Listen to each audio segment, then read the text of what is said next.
In some areas of life, bigger is better. But when it comes to microchips, smallness is boss. In May, a team of engineers at Columbia announced a new implantable medical microchip, so tiny it can be injected into a human body with a syringe. It's about the size of a single grain of salt. Chips like this one could eventually be used to monitor, diagnose, or treat medical problems. But there's a twist. The Columbia team's work also collided with the world of online conspiracy theories, much to their dismay. Before we tackle the misinfo, though, here's the real truth about injectable microchips.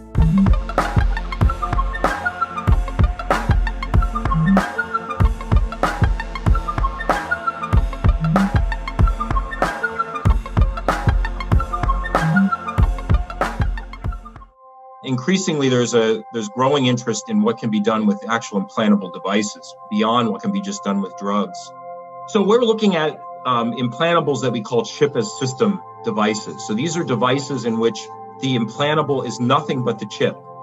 There's nothing else. This device is the smallest device that I'm aware of that allows bidirectional communication. Many equivalent ways you could calculate it. Ken Shepard, a professor of electrical and biomedical engineering at Columbia, oversaw the team that developed the new chip. You've probably heard of surgically implantable medical devices, like pacemakers. The goal of projects like this microchip is to make medical devices that can be inserted and removed with less invasive measures. You can see the chip here being tested inside, yes, that's a raw chicken breast. So what exactly could an implantable device that minuscule actually do? The Columbia team hopes one day chips like these could detect the spread of cancers or monitor one tiny area of the body, measuring the presence of a particular enzyme or biomarker. In this particular paper, we were just measuring temperature, which is a relatively easy thing to measure in a solid-state device. But you can imagine measuring all kinds of things. So, for example, we're working on measuring pH, acidity or alkalinity of tissue, which is important in many functions. We're specifically looking at monitoring various biomarkers during wound healing to understand the wound healing process and perhaps even try to actuate in ways that would allow us to allow wounds to heal faster. But getting here wasn't easy. Besides being extremely tiny, the engineers needed to power the chip wirelessly. It also needed to send and receive data. One of the challenges with doing that is how you communicate with the device. So normally when we think of wireless interconnection, we think of using RF, right? That's the way our cell phone works. It's pervasive. Electromagnetics are pervasive in the way we interact wirelessly with devices today. The wavelengths typically for the kinds of frequencies that our cell phones use are on the order of centimeters in size. Devices we're trying to make are just fractions of a millimeter. 300 microns or about 0.3 of a millimeter. So it becomes impractical to communicate with them using electromagnetics. The answer to the communication challenge turned out to be ultrasound. Yes, the same technology used to take candid shots of your future bundle of joy. Ultrasound's much shorter wavelengths made communication with a tiny device possible. Ultrasound is also how the chip is powered.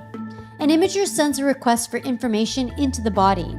An element in the microchip essentially turns some of that ultrasound into energy, which powers the chip. That power allows the chip to act and send data back to the imager. So as we know, ultrasound has been widely used in medical imaging, so it's regarded as quite safe. That's Chen Shi, lead author on the Columbia team's paper, who headed the chip's development and continues to test its capabilities. To survive the harsh environment inside the body, we will need to coat our chip with some stable and biocompatible film. So we have actually demonstrated the chip being survived in water for over 21 days. But actually, for real-world use, we would need to develop more robust coating. Now, some much simpler implantable microchips are already used in pets, usually to identify them in case an animal gets lost. These are also much larger. Outside raw chicken, other animals have also been the testing medium for this new injectable microchip. At this stage, we have tried injection in a mouse, so it's still in the early research stage. Human use is a long way down the road, but by that time, I'm sure we will make sure that this technology is very safe and mature. The Columbia team's technology hasn't yet been tested on a single person. Yet you'd never know it, based on some of the people most excited by the chip's announcement. And yet, here's where things get weird. The engineers ran into a communications problem which they couldn't solve with ultrasound. Their work was seized on by people spreading baseless viral online rumors and misinformation about COVID-19 vaccines. These conspiracies falsely claim that vaccines contain injectable microchips meant to track us or somehow control our minds. A headline about injectable microchips, even a completely unrelated one, can set believers into a tizzy. I also found about this recently and was really surprised and shocked because I really have to explain here that this work was conducted way before the COVID and for many years. And we are really trying to benefit society and human beings by our scientific research.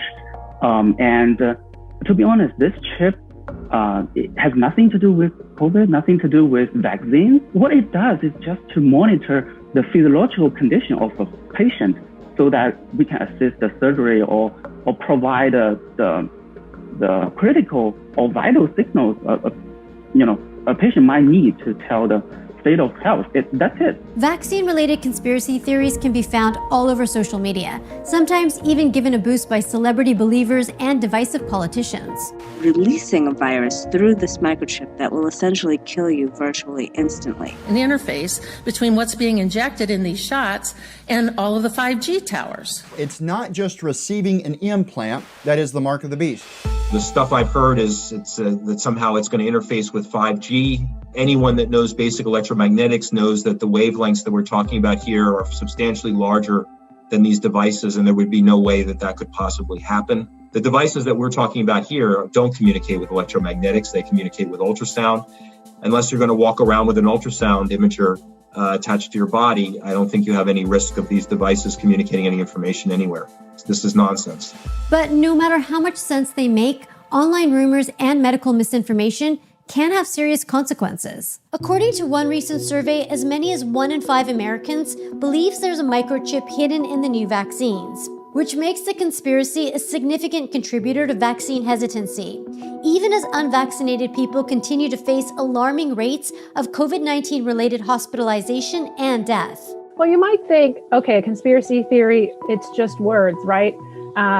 Sticks and stones, right? But at the same time, these words translate into actions. People are willing or not willing to take a vaccine because of some rumor they've heard. They're willing to trust or not trust public health authorities because of these rumors. We do have a great vaccine, but it doesn't really work if people are too scared by rumors to actually get the vaccine. And so we can see how it's making responding to the pandemic much harder. Tara Kirksell is a senior scholar and assistant professor at Johns Hopkins University. She focuses on public health policy, like pandemic preparedness and response, specializing in issues related to conspiracy theories and misinformation. She also knows firsthand what it's like to have your research abused by opportunists. We had done a coronavirus exercise before this pandemic started because we thought it was important to raise awareness for these types of events. It was hijacked by some conspiracy theorists. The 2019 exercise attempted to simulate the potential response to a serious pandemic, including figures from the worlds of science, medicine, media, and business. The idea was to improve coordination between these entities in an emergency situation, which is basically exactly the kind of thing that you might expect from public health researchers. And yet, when a catastrophic real-world health crisis hit soon after, the drill was falsely retrofitted into some sort of deep state dry run for the coming plague by conspiracy peddlers like Alex Jones. Literal devil worshippers. It's incredible. It's good. People like Tara, Ken, and Chen who get caught in this kind of crossfire might want to rush to defend their work, but experts say if you're not careful, you might just end up spreading the lie. You don't want to amplify it, but you want to be able to answer the question that someone may have. So a lot of times it can be, putting out a true statement that refutes the false information without sort of highlighting that false information. But I'll be honest, it is very difficult. And I think the trick here is to limit engagement until it's absolutely necessary, right? I don't want to highlight and promote a conspiracy theory about my work. And so I'm careful to engage it only when it becomes a big issue. The engineers behind the tiny implantable microchip say they generally ignore the distortions, but it's hard as media outlets make jokes and publish fact checks distinguishing their real work from the conspiracy version. We need to do a better job of communicating science and engineering to the general population, not only what it can and can't do, but what benefits it brings to everyone. Certainly people have seen this today with the coronavirus vaccines, right? The mRNA vaccines have worked spectacularly well. Though the conspiracies may be frustrating, the team behind the injectable microchip say they won't let them get in the way of their progress. They plan to continue pushing the limits of how small an implantable medical device can be. And they're working towards eventual human trials, believing this technology can one day make people's lives better. I mean, we can't delay publishing our stuff because we're worried that some crazy somewhere is going to think that this is part of a conspiracy. So all we can do is lay out the facts. And I don't think that you can let any of these things change how you do science or how you do engineering. You just can't.